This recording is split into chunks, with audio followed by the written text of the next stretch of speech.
Hello everyone. आइए, स्वागत है आप सबों का QIP 1182 के इस एनालिसिस में। मैं संदीप कुमार ले चलता हूं आपको साथ, और दोनों मिलकर करेंगे इस सेशन का आगाज। और आते हैं इस सेशन के सबसे पहले सवाल से शुरू करते हैं। तो देखें, सबसे पहला सवाल जो है इस सेशन का on the screen before you is that of idiomatic expression. अगर मैं सबसे पहले सवाल के बारे में देखूं तो ये सबसे पहला सवाल है आपका इडियोमेटिक एक्सप्रेशन का, और ये कहता है कि मैंने नीचे एक इडियोमेटिक एक्सप्रेशन लाइव वायर लिख करके दिया है। गिवन ऑप्शंस में से आप मुझे जज करके बताओ कौन इसके लिए अप्रोप्रिएट मीनिंग होगा। तो जिसको आप लाइव वायर कहते हो, if I say you are a live wire, it means you are the energetic person, you are a vivacious person. अगर आप ऊर्जावान व्यक्ति हो, फुल ऑफ एनर्जी हो, फुल ऑफ लाइफ हो, तो आप जैसे इंसान को क्या कहा जा सकता है? अ लाइव वायर कहा जा सकता है। अगर मैं इस इडियोमेटिक एक्सप्रेशंस को लेकर के अगर चारों ऑप्शंस को अगर मैं गो थ्रू करता हूं, तो इसके अप्रोप्रिएटली अगर मैं देखूं तो कौन सा शब्द निकल करके आता है?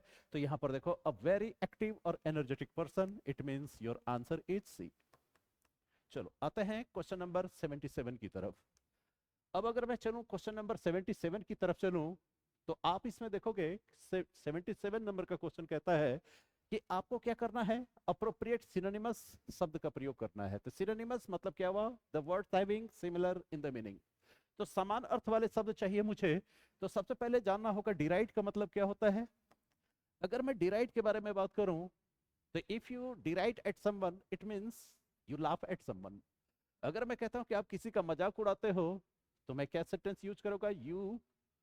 ठीक है, मैं किसी का मजाक उड़ाता हूं, I deride at someone, I laugh at that particular person, और I make a fun of that particular person. और सिनोनिमसली अगर मैं यूज करना चाहूं तो मैं इसके लिए यूज कर सकता हूं आई जीर एट दैट पर्टिकुलर पर्सन। तो इसके लिए आप चाहे डिराइड का प्रयोग करो, चाहे आप जीर शब्द का प्रयोग करो, चाहे मेक अ फन ऑफ को यूज करो, मेक अ फन ऑफ, या कि आप लाफ एट, जैसे लाफ एट जो फ्रेजल वर्ब है आप इसका यूज कर लो, चाहे कि आप मॉक एट का प्रयोग कर लो। ये सभी समान अर्थ रखने वाले शब्द हैं, और सब का मतलब होता है किसी का मजाक उड़ाना। और आपसे पूछा गया था कि यहाँ पर मैंने एक शब्द आपको दिया है, और वो शब्द का अर्थ क्या है? मजाक उड़ाना किसी का। सिनोनिमसली चार ऑप्शन में से अगर आप जज करोगे तो आप अपने आंसर पे आओगे, और आपका आंसर क्या निकल करके आता है? Your answer is D. अब अगर मैं बाकी शब्दों को देखूं, तो अगर फर्स्ट ऑप्शन को अगर हम देखते हैं, तो पहला ऑप्शन कहता है आपको अप्रूव। अप्रूव का मतलब क्या होता है? किसी भी बात को स्वीकार करना। ठीक है, अगर मैं घर जाने के लिए आपको लीव का एप्लीकेशन दिया, और आपने मेरे इस एप्लीकेशन को आपने एक्सेप्ट कर लिया, मेरी लीव की मंजूरी हो गई, इसका मतलब मैं क्या कहूंगा? You approved of my leave. इसका मतलब क्या हुआ? आपने मंजूरी दी। तो बात अप्रूव की हो या बात डिसअप्रूव की हो, दोनों ही केस में इसके साथ यूज में आने वाले प्रीपोजिशंस कौन से होते हैं? ऑफ। इसके बाद देखो, लिफ्ट अगर करते हो किसी चीज को, क्या करते हो? उठाते हो आप। और एडमायर करते हो किसी चीज को, तो इसका मतलब क्या करते हो? उस चीज को आप क्या करते हो? अप्रिसिएट करते हो। अप्रिसिएट करते हो इसका मतलब क्या करते हो? प्रेज करते हो, प्रशंसा करते हो उस चीज की। तो इसके लिए यूज करेंगे, लेकिन हमें क्या करना? फाइंड आउट करना था, इसके सिनोनिमस शब्द का प्रयोग करना था। और डिराइड का वो अप्रोप्रिएट आंसर क्या था हमारा? D. Therefore your answer is D. चलिए आते हैं, देखते हैं क्वेश्चन नंबर 78 को। आज का क्यूआईपी आपके लिए बहुत ही एंटरटेनिंग और इंटरेस्टिंग इसलिए होने वाला है कि most of the question of this QIP are well known to you. Maximum question आपको आसान लगेंगे। Within within twinkling of your eyes you could solve these problems. Sorry. तो चलो हम लोग क्या करते हैं, क्वेश्चन को सॉल्व करके देखते हैं। देखते हैं क्वेश्चन नंबर 78 क्या कहता है कि गिवन सेंटेंस आपके सामने है, and the sentence has been segmented in different parts. और इस डिफरेंट पार्ट्स में से किसी एक पार्ट में व्याकरण से संबंधित अशुद्धियां हैं। आप फाइंड आउट करके बताओ कि वो पार्ट कौन सा है। तो अगर मैं गिवन सेंटेंस को देखूं, सॉरी, अगर मैं गिवन सेंटेंस को देखता हूं, तो गिवन सेंटेंस है आपका four four of earliest civilizations. तो सबसे पहले देखो दोस्त, आपका बेसिक रूल जो कहता है, बेसिक मीनिंग जो है आपका, क्या आपने यूज किया है? अर्लीस्ट। अर्लीस्ट पे जाने से पहले अगर मैं यहां पर लिखता हूं अर्ली, तो अर्ली को अगर मैं शब्द कहूं, तो जैसे देखो क्या हुआ? अर्ली एक शब्द है जो कि क्या है? आपके एडजेक्टिव्स है। ठीक है। अब अगर मैं इसमें कहता हूं कि इसे अगर कंपैरेटिव डिग्री के एडजेक्टिव के तौर पर अगर आप इसे रखना चाहोगे, तो क्या हो जाएगा? अर्लियर। अर्लियर, अगर मैं सुपरलेटिव डिग्री में कन्वर्ट करना चाहूँ तो क्या हो जाएगा आपका अर्लीस्ट। ठीक है, अर्ली, अर्लियर और अर्लीस्ट, ये पॉजिटिव डिग्री के एडजेक्टिव, ये कंपैरेटिव डिग्री के, और ये सुपरलेटिव डिग्री के एडजेक्टिव। और बचपन से ही आपने ये पढ़ रखा है, अगर आपके एडजेक्टिव्स आपके अगर सुपरलेटिव डिग्री में हो तो आप क्या करते हो, इसके साथ आर्टिकल्स दी का प्रयोग करके लिखते हो। और यहाँ स्पष्ट आपको दिख रहा है कि 4 ऑफ अर्लीस्ट सिविलाइजेशंस, तो अर्लीस्ट आपके सुपरलेटिव डिग्री में है, तो यहाँ पर क्या करोगे, आर्टिकल्स दी से सेंटेंस लिखा जाना चाहिए था, जो दी यहाँ पर क्या है, तो मिसिंग है। तो सेंटेंस की इसी पार्ट में आप दिखाओगे कि एरर जो है क्रेप्ट इन जो हुआ है सेंटेंस के इसी सेगमेंट में हुआ है। तब आप क्या करोगे, 4 ऑफ द अर्लीस्ट सिविलाइजेशंस, मतलब क्या हुआ, आपका आंसर क्या होना चाहिए, सी। और तब इसमें दिखाओगे तो क्या कहोगे, अर्लीस्ट से पहले अगर मैं आर्टिकल्स दी को यूज करूं तो the given sentence will automatically be correct. चलो मूव ऑन करते हैं क्वेश्चन नंबर 79 की तरफ। अब अगर मैं क्वेश्चन नंबर 79 देखूं तो क्वेश्चन नंबर 79 अगेन आपको कहता है कि ये क्या है, फिर से ये एरर के क्वेश्चंस हैं, और आपको कहता है कि सेंटेंस को पढ़ करके देखो सेंटेंस के किस सेगमेंट में व्याकरण से संबंधित अशुद्धियां आई है, उसको आप क्या करोगे, फाइंड आउट करके मुझे बताओ। तो सेंटेंस कहता है कि no sooner did Priya get her report card when she started jumping with joy. तो यहाँ पर देखो सेंटेंस का मीनिंग सबसे पहले समझो, सेंटेंस का मीनिंग क्या कहता है कि प्रिया ने जैसे ही अपना रिपोर्ट कार्ड देखा वैसे ही खुशी के मारे वो कूदने लगी। इसका मतलब क्या हुआ कि वो अपना रिपोर्ट कार्ड जब देखी होगी तो जरूर जो है कि उसमें जो रिजल्ट्स होंगे क्या होंगे, सेटिस्फैक्टरी होगा, बहुत अच्छे स्कोर उन्होंने किए होंगे। तो आउट ऑफ जॉय वो क्या करने लगी, तो कूदने लगी। तो अब चलो सेंटेंस को देखते हैं। जैसे ही हमने नो सुनर से सेंटेंस शुरू किया, तो आप जानते हो कि जैसे ही हम नो सुनर से सेंटेंस की शुरुआत करेंगे तो इसके बाद तो एक सेंटेंस का फॉर्मेशन होगा, लेकिन जो भी सेंटेंस लिखोगे उसमें इन्वर्सन का प्रयोग होगा। और जब आप इन्वर्सन का प्रयोग करोगे तो सेंटेंस जब यूज करोगे तो सेंटेंस को यूज करने के दो तरीके, या तो आप चाहो तो पास्ट इंडेफिनिट टेंस में लिख सकते हो, तो इन्वर्सन के तौर पे सब्जेक्ट से पहले डिड रखना होगा। और अगर आप पास्ट परफेक्ट टेंस को यूज करोगे तो इन्वर्सन के तौर पर सब्जेक्ट से पहले क्या रखना होगा, हेड रखना होगा। पहली नजर तो ये रखना होगा। दूसरी बात, जब second part of the sentence को इसके साथ कनेक्ट करोगे तो दोनों ही सेंटेंस को कनेक्ट करने के लिए कंजंक्शंस के तौर पर आप क्या करोगे, नो सुनर अगर यूज हुआ है तो अगला सेंटेंस देन से कनेक्टेड होगा। और अगर आपने हार्डली, स्कार्सली, रेयरली और बेयरली से सेंटेंस की शुरुआत की है इन्वर्सन के साथ, तो second part of the sentence आपका किससे कनेक्टेड होगा, तो वेन से कनेक्टेड होगा। तो चलो देखते हैं कि क्या शुद्धि आई है। No sooner did Priya get her report card, तो यहां पर देखो नो सुनर के साथ किससे कनेक्ट होना चाहिए, यहाँ देन से कनेक्ट होना चाहिए, THAN। अगर इस जगह पर THEN भी होता तो क्या होता, गलत होता। और ये वेन भी है तो क्या है, गलत है। तो इसका मतलब क्या हुआ, सेंटेंस में जो एरर है यहाँ क्या है, कंजंक्शन से रिलेटेड एरर है। सेंटेंस को जो कनेक्ट करने का प्रयास किया गया है, वेन के जगह अगर आप देन का प्रयोग करते तो सेंटेंस क्या हो जाएगा, आपका करेक्ट हो जाएगा। और अगर आप एरर दिखाना चाहोगे तो एरर किस में दिखाना चाहोगे, तो देखो पहला ऑप्शन कहता है get her report card with joy, no sooner did Priya when, तो क्या करोगे, डी वाला पार्ट आपका क्या होगा, आंसर के रूप में इसका चुनाव करोगे। और इस वेन के बदले अगर आप यहाँ देन लगाओगे तो सेंटेंस आपका क्या हो जाएगा, करेक्ट हो जाएगा। Therefore your answer is D. चलिए मूव ऑन करता है क्वेश्चन नंबर 80 की तरफ। अब अगर मैं देखता हूं क्वेश्चन नंबर 80, क्वेश्चन नंबर 80 कहता है, फिर से आपसे पूछा जा रहा है एक इडियोमेटिक एक्सप्रेशन, और इडियोमेटिक एक्सप्रेशन है लायंस शेयर के बारे में बात की जा रही है। मान लो तुम और मैं किसी वेंचर में हम लोग क्या हैं, तो पार्टनर्स हैं। और जब हम दोनों पार्टनर्स हैं और उनमें से अगर जो कि कैपिटल का निवेश जो किया है मैंने 70% मैंने जो कि पूंजी लगाई है और आपने 30% पूंजी लगाई है, तो अल्टीमेटली जब रेवेन्यू निकल करके आएगा तो हम लोग क्या करेंगे, उसी रेशियो में विभाजन करेंगे होने वाले प्रॉफिट का। तो 70% जो आएगा रेवेन्यू वो तो मैं रख लूंगा, 30% आपकी पूंजी है तो 30% रेवेन्यू के ही हकदार होगे ना आप। तो इस तरह से अगर मैं देखा जाए तो इस वेंचर का जो लायन शेयर होगा, जो प्रॉफिट का जो लायन शेयर होगा वो किसके हिस्से में जाएगा, मेरे हिस्से में जाएगा। और लायन शेयर का मतलब क्या हुआ, बड़ा सा हिस्सा। अगर 100 रुपए की आमदनी हुई तो 70 रुपीज के हकदार मैं होऊंगा, और 30 रुपीज के हकदार कौन होंगे, आप होंगे। इसका मतलब क्या हुआ, I am the lion share holder. इसका मतलब क्या हुआ, सबसे बड़ा प्रॉफिट का मार्जिन मेरे हिस्से में आएगा। तो इसी चीज को दिखाने के लिए जो हम इडियोमेटिक एक्सप्रेशन यूज करते हैं वो क्या है, आपका लायन शेयर। ठीक है, और इसके अर्थ में अगर देखोगे किस ऑप्शन को यूज किया गया है, इसका अप्रोप्रिएट मीनिंग कौन सा कन्वे करता है, तो आप क्या कहोगे, the greatest and most desirable person of something will be known as lion share. There your answer is C. चलो आते हैं क्वेश्चन नंबर 81। अब अगर मैं क्वेश्चन नंबर 81 के बारे में आपसे बात करूं तो क्वेश्चन नंबर 81 क्या कहता है उसमें नजर डालो। क्वेश्चन नंबर 81 कहता है select the most appropriate antonym of the given word. तो यहाँ पर देखो कंफर्ट, अगर मैं कंफर्ट के बारे में आपसे बात करूं, कंफर्ट का मतलब क्या हुआ? कब आप कंफर्ट जोन में आते हो? When things are according to you, जब सभी चीजों से आप सेटिस्फाइड हो जाते हो, चीजें आपके अनुकूल हो जाती है, तो आप अपने कंफर्ट जोन में चले जाते हो। तो अल्टीमेटली कंफर्ट किस तरह का शब्द है? पॉजिटिव शब्द है। और आपसे पूछा क्या जा रहा है? आपसे चाहिए विपरीत अर्थ रखने वाले शब्द। तो इसका उल्टा क्या कहोगे कि सर ये तो डिस्कम्फर्ट होना चाहिए। चलो ठीक है, हाँ होना चाहिए, क्योंकि उल्टा लेना है मुझे। तो यहाँ पर देखो डिस्कम्फर्ट अगर नहीं है तो क्या होगा?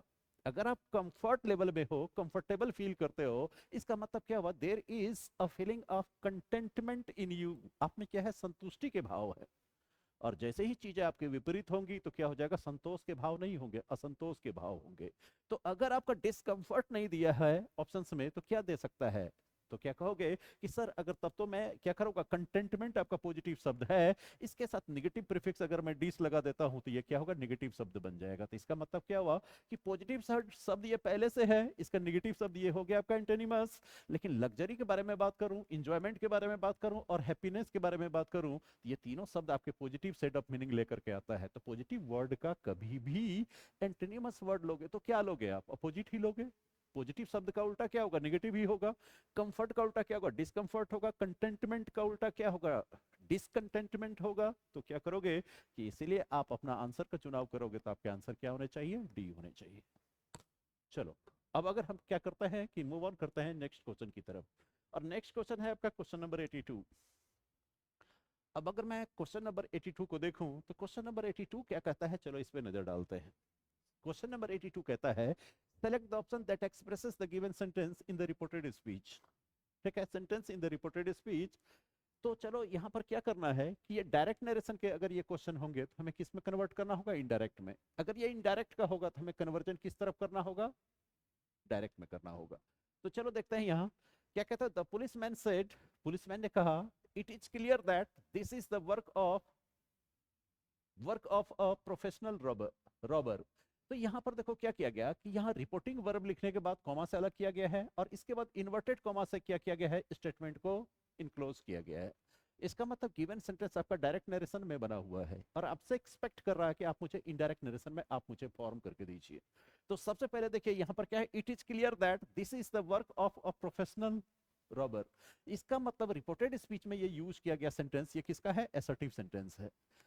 असर्टिव सेंटेंस है तो बेसिक रूल हम फॉलो करेंगे, सारे के सारे जनरल रूल्स। लेकिन उससे पहले सबसे पहली ज्यादा हमारी नजर क्या होगी? रिपोर्टिंग वर्ब पे। रिपोर्टिंग वर्ब किस में है? आपका पास्ट टेंस में है। और असर्टिव सेंटेंस है तो क्या करोगे? द पुलिसमैन सेड दैट, ठीक है, the policeman said that, inverted comma हटेगा तो दैट लगेगा। और इट इज क्लियर के बदले जब रिपोर्टिंग वर्ब आपका पास्ट टेंस में है तो ये इजमार किस में बदलेगा? वाज वर्ब में। फिर यहाँ पर देखो दैट तो दैट में ही रहेगा, फिर ये दिस किस में बदलेगा? फिर आपका दैट में बदलेगा, फिर ये इज किस में बदलेगा? वॉच में बदलेगा। तो इतना बेसिक चेंजेस तो आपका होना ही चाहिए इनडायरेक्ट नरेशन में। तो क्या करोगे? द पुलिस मैन सेड, देखो यहां तक सही है, दैट तक। द पुलिसमैन सेड, यहां पर देखो दैट मिसिंग है तो इसका मतलब बी ऑप्शन तो पहले ही आपका एलिमिनेट हो जाता है। द पुलिसमैन सेड दैट, चलो दैट तक सही है। द पुलिसमैन सेड दैट यहां तक सही है। अब मैं क्या करूंगा कि अब अगर मैं आगे चलता हूं तो आगे आपको क्या देखने को मिलेगा? इट इज क्लियर दैट, तो यहां पर जब इसका टेंस हम चेंज करेंगे तो क्या हो जाएगा? It was clear that. ये this is the work of, तो यहां पर क्या होगा? That was the work of. तो यहां पर क्या करोगे? It was clear that. अब देखता हूं इट वाज क्लियर दैट, चलो यहां तक सही है। इसके बाद देखो इट वाज क्लियर दैट, फिर यहां तक सही है। इट मस्ट बी, ये देखो सी ऑप्शन आपके एलिमिनेट हो जाते हैं। It had been clear that, ये भी आपके एलिमिनेट हो जाता है। तो सीधा सीधा देखो क्या हुआ? सिर्फ दो शब्दों को पकड़े एंड डायरेक्टली हम लोग जो कि अपने आंसर पे आ गए। देयरफॉर अगर हमें अपना आंसर का चुनाव करना हो तो हमारा आंसर क्या होगा? ए।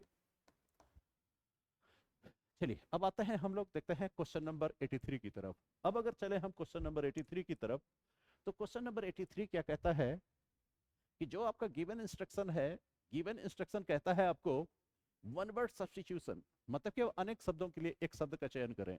इसके लिए एग्जाम्स में अक्सर आपको एक स्टेटमेंट्स लिख करके दिया जाएगा। एक स्टेटमेंट्स लिख करके दिया जाएगा, मतलब क्या? Group of words has been used to elaborate something. और आपको कहेगा कि देखो एक सर्टेन चीजों को वर्णन करने के लिए मैंने इतने सारे शब्दों को यूज किया है। और आप क्या करो कि मैं इतने सारे शब्दों को यूज नहीं करना चाहता और इसी कंटेक्स्ट को डिफाइन करने के लिए सिर्फ आप मुझे एक शब्द का चुनाव करके दो इन चारों में से। तब आप क्या कहोगे कि ये गिवन सेंटेंस जो लिख करके दिया, इसके थीम को समझो, ये कहना क्या चाहता है। अब यहां से देखो क्या करोगे, the act of habit of talking in one sleep. तो यहाँ पर दो चीजें हैं ध्यान रखने की। तो यहाँ पर देखो टॉकिंग और दूसरा क्या है, स्लीप।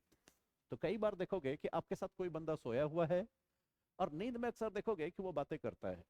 नींद में बातें करता है तो अक्सर देखोगे हो सकता है स्वप्न देख रहा हो, एट द सेम टाइम जैसे उसे लग रहा है कि सपने में वो किसी से बात कर रहा है। जब आप उसके समीप रहते हो, सुनते हो, तो अस्पष्ट क्या बात हो रही है आपको तो सुनाई नहीं देता है, लेकिन वो बात कर रहा है, बुदबुदा रहा है, जो अस्पष्ट नहीं है, क्लैरिटी नहीं है, लेकिन वो बात कर रहा है, उससे आपकी नींद खुल जाती है। तो क्या कहते हैं कि यही नींद में बोलने वाली बात जो होती है, अगर उसको एक शब्द में कहा जाए तो किस शब्द का प्रयोग किया जाना चाहिए। तो यहां पर देखोगे क्या कि दिमाग में दो चीजों को लेकर के चलना। तो सबसे पहले देखो क्या कि अगर मैं बात करूं SOMN, और दूसरा अगर मैं बात करूं लोका, LOQUA, ये दो छोटा छोटा सा रूट है। अगर किसी भी शब्द के शुरू में SOMN हो तो सोच लेना ये नींद से संबंधित है। और किसी भी शब्द के अंत में या किसी शब्द के शुरू में अगर लोका रूट का प्रयोग किया गया, समझ लेना इसका संबंध किससे है, बोलने से है। तो जरा सोच के देखो, इसी के शब्द पर जब आप वन वर्ड सब्स्टिट्यूट तैयार करते हो तो कहते हो ना somnambulist, you are the somnambulist. इसका मतलब क्या हुआ, बुल का मतलब होता है वॉक करना, और सोम का मतलब क्या होता है, नींद। The person who walks in sleep, the person is known as somnambulist, BULLIST। ठीक है। अगर मैं कहता हूं you are the somniloquent, you are the somniloquent, somni बना किससे है, SOMN मतलब नींद, और लोक्विस्ट बना किससे, लोका से है। तो लोका का मतलब बोलना, मतलब you are the person who speaks in sleep, आप ही वो व्यक्ति हो जो नींद में बोलने वाली बात करते हो। तो क्या करेंगे, एक हो गया सोमनाम्बुलिस्ट, एक हो गया सोमनीलोक्वेंट। तो ध्यान क्या रखोगे, दो छोटे से टुकड़े, सोम मतलब नींद और लोका का मतलब क्या हुआ, बोलना। तो यहां से देखो आपसे पूछ रहा है कि वो व्यक्ति जिसको नींद में बोलने की बीमारी होती है या आदत है उसकी ऐसा करने की, बता तो ये चार शब्द में से कौन सा चुनोगे। तो क्या कहोगे, सर यहां मैं देख रहा हूं SOMN, ये तो हो गया नींद, और लोका से ही लोकी बना है, इसका मतलब दोनों मिलकर के क्या हुआ, नींद में बोलने वाली बात यही डिफाइन कर रहा है। इसलिए हमारा आंसर क्या होना चाहिए, C होना चाहिए।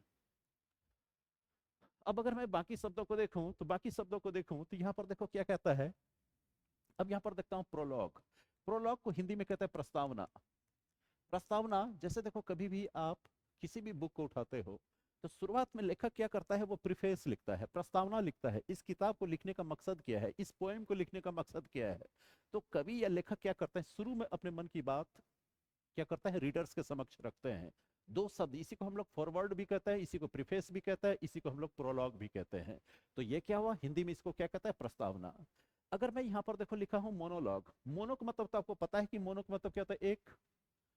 ठीक है। और मोनोलॉग का मतलब क्या होता है, कई बार क्या देखोगे, एक स्पीकर है, एक पब्लिक स्पीकर है, तो मतलब क्या हुआ, लोगों के सामने खड़ा होकर के ये व्यक्ति कुछ ना कुछ अपना स्पीच देगा। लेकिन अगर इसका ये लॉन्ग स्पीच है, ये लॉन्ग स्पीच, और सम टाइम व्यक्ति बोरिंग भी फील करता है इतने लॉन्ग स्पीच को, और ये अकेले खड़े होकर के एक लंबा भाषण जो देता है, डिलीवर जो करता है, इसी को हम लोग कहते हैं मोनोलॉग।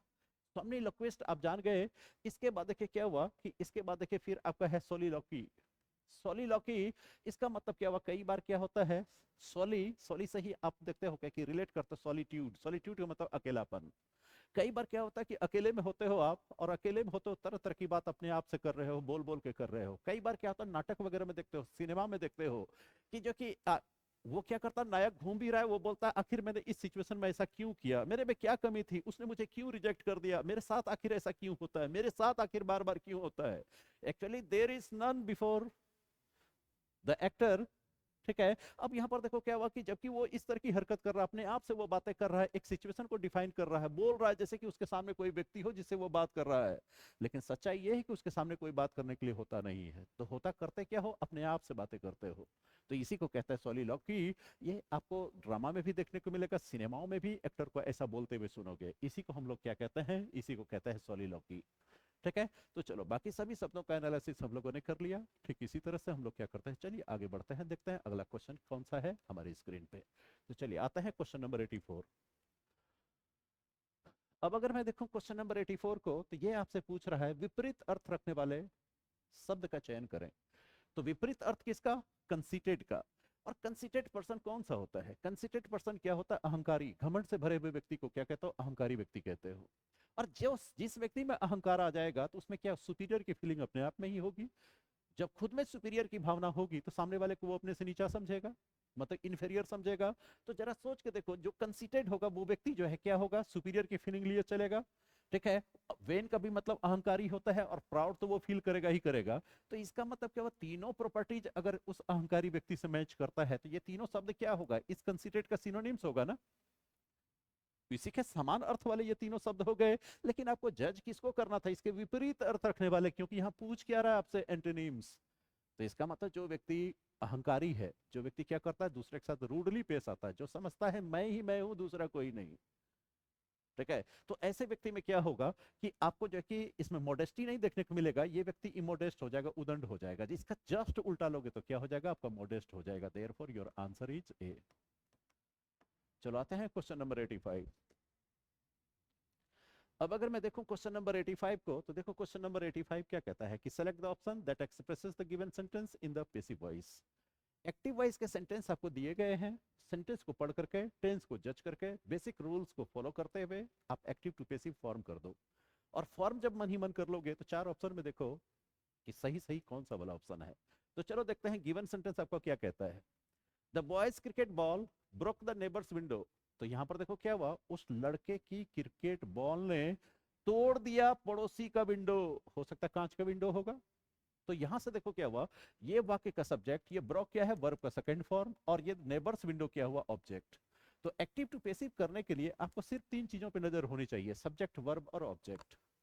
आपको स्पष्ट दिख रहा है कि गिवन सेंटेंस कैसे बना है, subject plus V2 plus object से बना है। इसका मतलब पैसिव वॉइस किससे बनेगा, ऑब्जेक्ट को सब्जेक्ट बना लो। ठीक है, V2 प्लस ऑब्जेक्ट को पैसिव में कैसे कन्वर्ट करोगे, वाज या वर प्लस V3। तो इसका मतलब क्या हो जाएगा, the neighbours window was broken by the boys cricket ball. बोलो दोस्त, यही होगा ना। तो क्या करोगे, द नेबर्स विंडो कहाँ पे है, द नेबर्स विंडो, और वाज और वर के साथ वर्ब का थर्ड फॉर्म रखेंगे। The neighbours window was broken by the boys cricket ball, पहला ही ऑप्शन आपका करेक्ट है। अब बाकी को अगर हम एलिमिनेट करना चाहें तो सेंटेंस बनेगा किसमें, वाज या वर्ब के साथ वर्ब का थर्ड फॉर्म देख रहा हूं, इजमार में बना रहा है, इसका मतलब एलिमिनेट हुआ। यहां पर देखो हेड बीन में बना रहा है, ये भी एलिमिनेट हुआ। इसके बाद देख रहा हूं यहाँ वाज वर्ब प्लस V3 में बनाने की कोशिश किया, लेकिन V3 की जगह इन्होंने V2 लिख दिया, तो ऐसे भी ये एलिमिनेट हुआ। क्योंकि आपको पता है कि पैसिव वॉइस में वर्ब हमेशा किस रूप में दिखते हैं, थर्ड फॉर्म में दिखते हैं, और सेकंड फॉर्म की तो जरूरत है ही नहीं। तो तीनों ऑप्शन आपने एलिमिनेट किया, तो ultimately your answer A is the appropriate answer. चलो आते हैं क्वेश्चन नंबर 86। अब अगर मैं देखता हूं क्वेश्चन नंबर 86, तो इसमें कहता है कि चलो ये PQRS के क्वेश्चन है। ये बड़ा ही सरल क्वेश्चन है आज का, इसीलिए आप लोग को बड़ा इसमें मजा आ रहा होगा। ठीक है, तो पलक झपकते ही आप लोगों ने, मैं आशा करता हूं कि विद इन 5 to 7 मिनट्स आप सबने सॉल्व करके रख दिया होगा। तो चलो हम लोग भी सॉल्व करके देखते हैं। तो यहाँ पर देखो, जब इन सभी सेंटेंसेस को पढ़ोगे तो आपको पता चलता है कि यहाँ पर देखो पहला ही सेंटेंस क्या शुरू हुआ है, they stopped at a village. वे लोग रुके थे गांव में, on the way to rest. मतलब क्या हुआ, रास्ते में ही वो किसी गांव में रुके आराम करने के लिए, एंड ड्रिंक वाटर, पानी पीने के लिए। And found the entire village had gathered to watch a weight lifter who was putting on a performance. तो क्या हुआ कि रास्ते में जो है कि यहाँ पर देखो दे का प्रयोग हुआ, तो इसका मतलब क्या, एक से ज्यादा लोग गए होंगे कहीं ना कहीं रास्ते में, वो विश्राम के लिए रुके हैं, पानी पीने के लिए रुके हैं। तो फिर उसने देखा कि एक भीड़ लगी हुई है, जिसमें कि एक वेट लिफ्टर था। मतलब क्या हुआ कि जिम्नास्ट होगा, जिम वगैरह जाता होगा, कुश्ती करता होगा, या मान लो क्या कि वेट लिफ्टिंग की ट्रेनिंग करता होगा। तो वहां पर देखा मैंने क्या, इन लोगों ने क्या देखा, एक वेट लिफ्टर को देखा कि जो अपना परफॉर्मेंस देने वाला था। हालांकि ये लोग रुके थे वहां पर किस चीज के लिए, विश्राम करने के लिए, और जो कि पानी पीने के लिए। अब जरा सोच के देखो, इस सेंटेंस को पढ़ने से आपको पता चला कि ये दे लोग थे कौन, नहीं पता चला। इसका मतलब ये स्पष्ट बताता है कि मैं प्रोनाउंस मेरा प्रयोग तब करना जब मेरे से पहले नाउन का प्रयोग कर लोगे तभी तो। और किसका प्रयोग करना पड़ेगा, नाउन प्लूरल नंबर में प्रयोग करना पड़ेगा, तभी तो उसके बदले में प्लूरल प्रोनाउन को लेकर के आओगे। तब आप कहोगे कि सर इस सेंटेंस को लाने से पहले, ठीक है, मुझे क्या करना होगा कि जो कि सेंटेंस डी को रखना होगा। क्यों डी को रखना होगा भाई, तो सेंटेंस डी में क्या कहता है, वन डे, एक दिन, देखो Tenali Raman and his wife, Tenali Raman और उसकी बीवी were on their way to Hampi. दोनों जो कि क्या कहता है कि कहां के लिए निकले, हम्पी नाम की जगह के लिए निकले। तो दोनों ने सफर शुरू किया, किस जगह का सफर शुरू किया, हम्पी। अब यहां पर देखो किसके किसके बारे में इस सेंटेंस में चर्चा हुई, तेनाली रमन और उसकी बीबी की चर्चा हुई, तो दो लोग तो हो ही गए। तो जरा सोच के देखो, अब जो प्रोनाउंस यूज किया जाएगा, या यूज जो किया गया है सेंटेंस में, तो डी के बाद जो कि ये दे से जो सेंटेंस शुरू हुआ है, तो यही दोनों के लिए ना दे का प्रयोग हुआ होगा। तो हम भी जाने के क्रम में ये दोनों जो कि एक गांव में रुके ताकि वो पानी पी सके, थोड़ा विश्राम कर सके, जहां पर उन्होंने एक वेट लिफ्टर को देखा जिसको सारे लोग घेरे पड़े थे, जहां पर वो अपना परफॉर्मेंस देने वाला था। तो कहने को तो सेंटेंस की शुरुआत हम करेंगे डी से, इसके बाद आएंगे ए पे। तो डी और ए का पेयर देखो किस ऑप्शन में है। तो डी और ए का पेयर अगर मैं देखूं तो you have only one option and that is option A.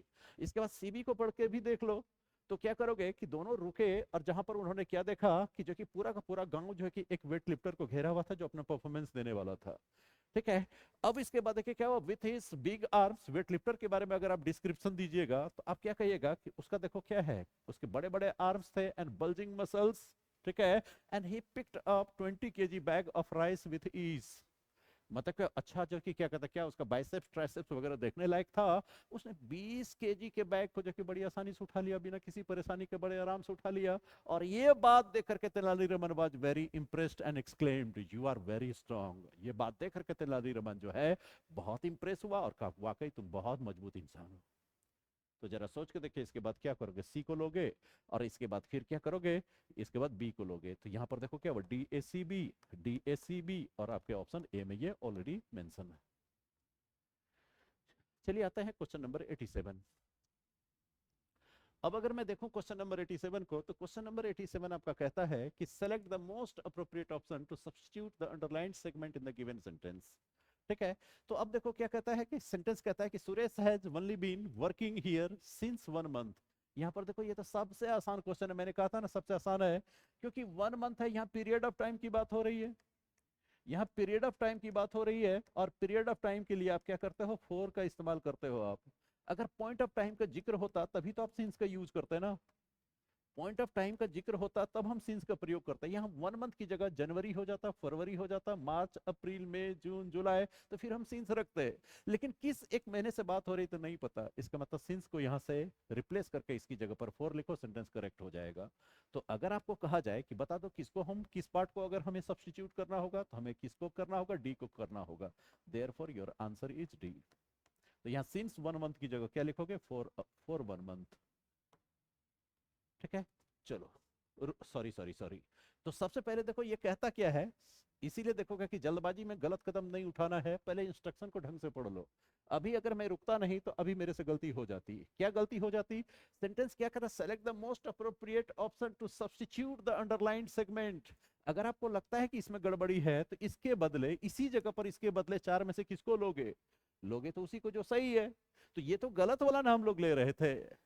ठीक है, तो यहां पर देखो क्या करना है कि देखो हियर एवर सिंस 1 मंथ, तो आपको कहता है कि substitute in the given sentence if no substitute, तब जाकर के नो सब्स्टिट्यूशन।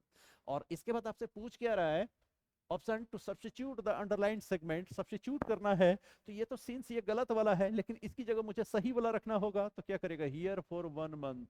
क्या करेंगे दोस्त, हियर फॉर 1 मंथ का प्रयोग करेंगे ना, क्योंकि ये सिंस देंगे तो ये तो गलत का गलत ही रह गया। लेकिन हमको क्या करना है, सब्स्टिट्यूट करना, चार में से एक को वहां फिल करके क्या करना, करेक्ट करना है। और जब हमें करेक्ट करना है तो हम क्या करेंगे, हियर फॉर 1 मंथ करेंगे, और यहाँ पर क्या होगा, योर आंसर इज ए। चलो दोस्त आते हैं क्वेश्चन नंबर 88। अब अगर मैं देखूं क्वेश्चन नंबर 88 को, तो क्वेश्चन नंबर 88 क्या कहता है, फिर वन वर्ड सब्स्टिट्यूशन के आपके क्वेश्चन है, अनेक शब्दों के लिए एक शब्द। देखो शब्द कौन सा है, a person who thinks that bad things are more likely to happen. ऐसे भी इंसान से मिलोगे जिसकी सोच ऐसी हो जाती है, उनको लगता है कि हमेशा जो भी चीजें होने वाली है वो गलत ही होने वाला है। ठीक है, और who emphasises the bad part of a situation. किसी भी चीज के बारे में बात कर लो उससे, किसी भी सब्जेक्ट मैटर पर उससे बात कर लो, अक्सर देखोगे the person doesn't see the brighter side of a thing but he always sees the darker side of a thing. किसी भी पहलू का हमेशा देखोगे वो निगेटिव ही बात करेगा, पॉजिटिव सकारात्मक पहलू की बात करने की बजाय वो नकारात्मक पक्ष पे ही ध्यान देगा। तो ऐसे ही व्यक्ति को हम लोग पेसिमिस्ट कहते हैं।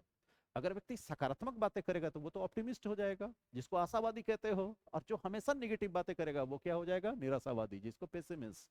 तो जरा सोच के देखो, तो ये क्या कहता है, जो हमेशा नेगेटिव एस्पेक्ट के बारे में बात करे तो ये क्या होगा, पेसिमिस्ट।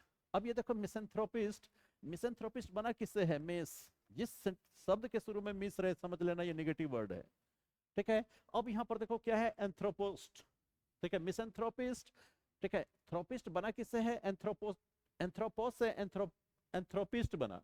तो एंथ्रोपोस किससे रिलेट करता है आपको, मैनकाइंड से रिलेट करता है, मानव जाति से रिलेट करता है। और ये मिस का मतलब क्या था, हेट करना, नेगेटिव वर्ड है, मतलब क्या, मानव जातियों से नफरत करने वाले व्यक्ति को ही हम लोग क्या कहते हैं, मिसएंथ्रोपिस्ट, यानी मानव प्रेमी नहीं, मानव से घृणा करने वाला, मानव द्वेषी व्यक्ति हो गया ये, जो इंसानों से नफरत करता है। कंप्लेन मतलब निंदा कर, ये रखो क्या, कंप्लेन करने वाला। ऑप्टिमिस्ट मतलब क्या हुआ, ब्राइट साइड देखने वाला किसी भी चीज का। तो ये क्या हो जाएगा, ये ऑप्टिमिस्ट जस्ट अपोजिट हो जाएगा पेसिमिस्ट का। ठीक है, मिसएंथ्रोपिस्ट आपको पता ही है। तो अगर हम आंसर पे आए तो आवर आंसर इज सी। चलिए अब मूव ऑन करते हैं क्वेश्चन नंबर 89। अब अगर हम 9 को देखें तो क्या कहता है, ब्रैट, और आपसे पूछ के आ रहा सिनोनिम, समान अर्थ।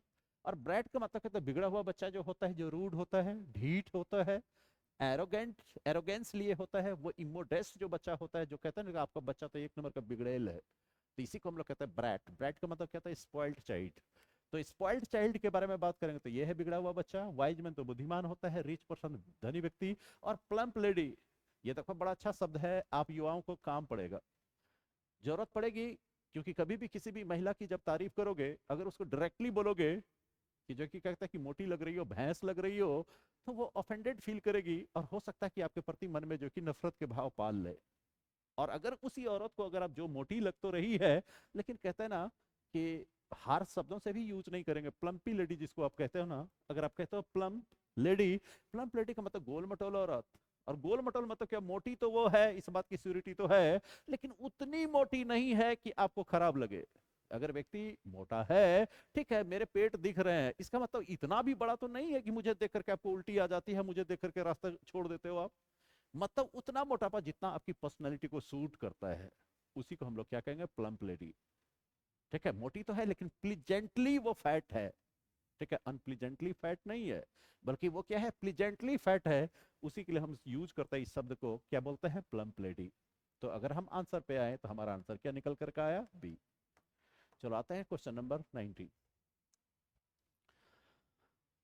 अब अगर मैं देखता हूं क्वेश्चन नंबर 90 को देखता हूं तो कहता है फिल इन द ब्लैंक्स, मतलब क्या हुआ, सेंटेंस के मीनिंग को नजर में रखते हुए ब्लैंक्स को फिल करिए। तो कहता है यहां पर देखो, हिमांश हेल्थ हैज खाली जगह ever since he has refuse to get himself treated.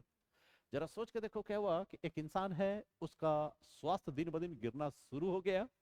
जिस दिन से उन्होंने इनकार कर दिया कि अब मैं ट्रीटमेंट नहीं लूंगा डॉक्टर से, उसकी दवाइयां नहीं लूंगा, मैं डॉक्टर के संपर्क में नहीं जाऊंगा, उन्होंने जो दवाई मुझे प्रिस्क्राइब कर रखी है मैं नहीं लूंगा, तो जिस दिन से उन्होंने डॉक्टर की बात माननी बंद कर दी, मतलब उसकी दवाई लेनी बंद कर दी, उसी दिन से उसका स्वास्थ्य गिरने लगा है। तो हम क्या देखेंगे, स्वास्थ्य गिरने के अर्थ में कौन सा शब्द का यूज होता है, उसी को उठा के फिल करेंगे। तो अगर मैं सबसे पहले ही ऑप्शन को देखूं तो ये देखो, डिटोरियरेट। डिटोरियरेट, डिटोरियरेट का मतलब क्या था, किसी का कंडीशन, किसी भी चीज की इंटेंसिटी, किसी का स्वास्थ्य अगर गिरना शुरू हो जाता है, उसी के लिए हम यूज करते हैं डिटोरियरेट को। देयरफॉर आपका आंसर क्या होना चाहिए, ए। अगर मैं बाकी शब्दों को देखूं, डिस्पैरेज का मतलब होता है किसी की निंदा करना, क्रिटिसाइज करना, कंडेम करना। ठीक है, डेनिग्रेट का भी मतलब क्या, किसी को अपमानित करना, नीचा दिखाना। और डेप्रिसिएट का मतलब आप जानते हो, एक कहते हो अप्रिसिएट। अप्रिसिएट, देखो दोस्त, अप्रिसिएट के बारे में बात अगर मैं करता हूं, तो जैसे अगर आपका अच्छा परफॉर्मेंस देखा मैंने क्यूआईपी में, तो मैं क्या करूंगा, आपके इस परफॉर्मेंस को अप्रिसिएट करूंगा, well done gentleman, keep it up, बहुत अच्छा परफॉर्मेंस है, करते रहिए। तो ये क्या हुआ, दिस वाज योर अप्रिसिएशन। लेकिन अगर इकोनॉमिक्स के कंटेक्स्ट में मैं बात करूं तो मैं क्या कहूंगा, आवर करेंसी अप्रिसिएटेड। इसका मतलब क्या हुआ, हमारी जो कि कहता है हमारी करेंसी का मूल्य क्या हुआ, बढ़ गया। जैसे देखो अभी आप 100 रुपए खर्च करके $1 खरीदते हो, अगर 50 रुपए में ही $1 खरीदने लग जाओ आप, इसका मतलब क्या, हमारे रुपए मजबूत हो गए, हमारे रुपए का क्या हुआ, मूल्य बढ़ गया ना। तो इसी को कहते हैं आवर करेंसी अप्रिसिएटेड।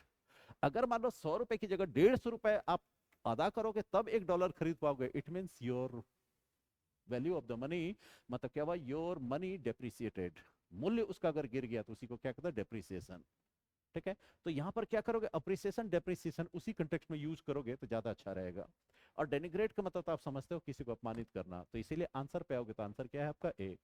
चलिए आते हैं क्वेश्चन नंबर 91। अब मैं देखता हूं क्वेश्चन नंबर 91, देखो इनकरेक्टली स्पेल्ड वर्ड का चुनाव करना है। तो देखो प्रोफेसर की स्पेलिंग देखते ही आपको गलत दिखती है, क्योंकि आपको पता है कि प्रोफेसर की स्पेलिंग क्या होता है, PROFESSOR। और जो फर्स्ट है ही आपको गलती दिख रही है, और गलत ही चुनना था आपको, टीचर की स्पेलिंग सही, डायरेक्टर की सही, हेडमास्टर की सही, therefore your answer is a. चलाते हैं क्वेश्चन नंबर 92। अब अगर मैं क्वेश्चन नंबर 92 के बारे में बात करूं तो यहाँ फिर से इनकरेक्टली स्पेल्ड वर्ड आपसे पूछ रहा है। तो जरा सोच के देखो, रेफर्ड की स्पेलिंग सही, रेस्तरां की स्पेलिंग सही, इसके बाद देखो राइम की स्पेलिंग सही और रिसिट की स्पेलिंग गलत। रिसिट की स्पेलिंग क्या होती है, RECEIPT। और यहाँ जल्दबाजी में इसको गलत मत पढ़ दे, गलत है ये, इसको सही मत पढ़ देना, RECEIPT होता है, यहाँ देखो RECIEPT किया है जो कि गलत है। तो क्या करना, इसीलिए स्पेलिंग मिस्टेक पे थोड़ा सा सावधानी से इसको टैकल करना। Therefore your answer is D. चलो आते हैं क्वेश्चन नंबर 93। अब अगर मैं क्वेश्चन नंबर 93 को देखूं, फिर से यहाँ पर देखो क्या है, अरेंजमेंट्स के क्वेश्चन है। अरेंजमेंट्स के क्वेश्चन है, ये भी क्वाइट इजी है। और यहाँ पर देखो दोस्त, यहाँ पर जो कि एकदम हल्का सा कॉमन सेंस वाली बात है। कॉमन सेंस वाली बात क्या है, अगर आप कभी भी किसी भी दुकान पे जाओगे तो आप क्या करोगे कि आपने जो लिस्ट बना के आप जो लिस्ट बना करके ले गए हो, तो आप कहोगे ना भैया ये सारे सामान मुझे दे दो। तो लिस्ट बना करके शॉपकीपर को हाथ में दोगे, तो वो क्या करेगा, चीजों को पिक करके वो क्या करेगा, थैले में बांध देगा। ठीक है। तो अब जैसे देखो, आपने कहा कि भाई साहब मुझे ये सारे सामान दे दो, तो दुकानदार ने कहा कि ये रहा सर, या ये रहा मैम, मैंने आपके सारे सामान इसमें दे दिए हैं। तो जब सामान पिक करके वो दे देगा, तो इसके बाद क्या पूछोगे, प्राइस कितना हुआ भाई। तो आपको क्या करना होगा, प्राइस बताना होगा। तो प्राइस बताओगे तो आप कहोगे ना कि एक्चुअली इसकी प्राइस इतनी ही हो रही है क्योंकि सर्टेन चीजों पर जो है इतना % का डिस्काउंट था। ये तो क्या वो नॉर्मल कम्युनिकेशन है, कॉमन सेंस चाहिए। सेंटेंस का मीनिंग समझ लो, अरेंज कर दो, बात खत्म। तो यहां पर देखो क्या हुआ है, एक माला में और एक दुकानदार के बीच में वार्तालाप हो रही है। तो यहां पर देखो माला क्या कहते हैं, please give me a packet of balloons. कह रही है एक पैकेट बलून दे दीजिए बच्चों के लिए, 2 पैकेट्स ऑफ, ठीक है, स्ट्रीमर्स एंड सम कैंडल्स। इन्होंने जो कि ये 3 सामान जो कि उन्होंने दुकानदार से मांगे कि ये सारे सामान जो कि मुझे दे दीजिए आप। ठीक है। तो जब यहाँ सेंटेंस से सबसे पहले शुरुआत किससे करेंगे, बी से करेंगे। और ऑप्शन देखे तो बी से मात्र एक ही ऑप्शन है हमारे पास, बाकी नहीं भी पढ़ेंगे तो ऑप्शन ए हमारा आ चुका है।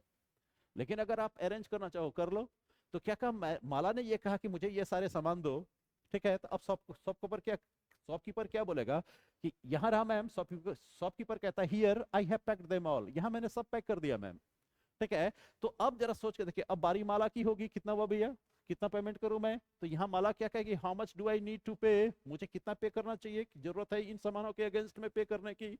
तो शॉपकीपर क्या कहता है कि since we are offering some discount on the balloons, चूंकि हम लोग बलून्स पर कुछ डिस्काउंट दे रहे हैं, यू नीड टू पे ओनली 30 रुपीज, इसलिए आपको सिर्फ कितना देने की जरूरत है, 30 रुपीज। तो बोलो इसमें कोई दिमाग चाहिए, सेंटेंस का मीनिंग समझ लो, कॉमन सेंस पे अरेंज कर दो, बात खत्म हो गई।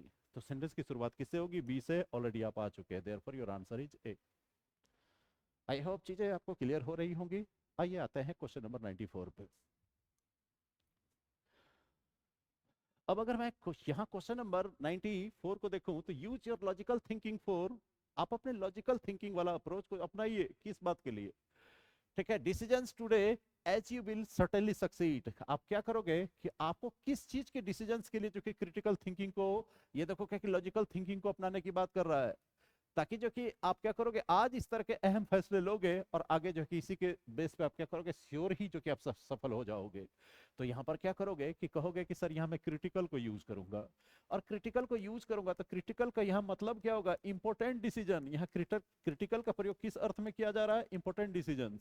मीनिंग निकाल करके देखो, यूज योर लॉजिकल थिंकिंग, अपने लॉजिकल थिंकिंग को यूज करो फॉर क्रिटिकल डिसीजंस, मतलब महत्वपूर्ण फैसले लेने के लिए क्रिटिकल थिंकिंग को यूज करो टुडे, आज, as you will certainly succeed, जैसा कि तुम, मुझे पता है कि ऐसे डिसीजन मेकिंग अगर कर लिए तो तुम अवश्य ही सफल हो जाओगे। तो क्या करोगे, यहाँ क्रिटिकल को यूज करो, योर आंसर इज सी। चलो अब आते हैं क्वेश्चन नंबर 95। अब अगर मैं देखता हूं क्वेश्चन नंबर 95 को देखूं,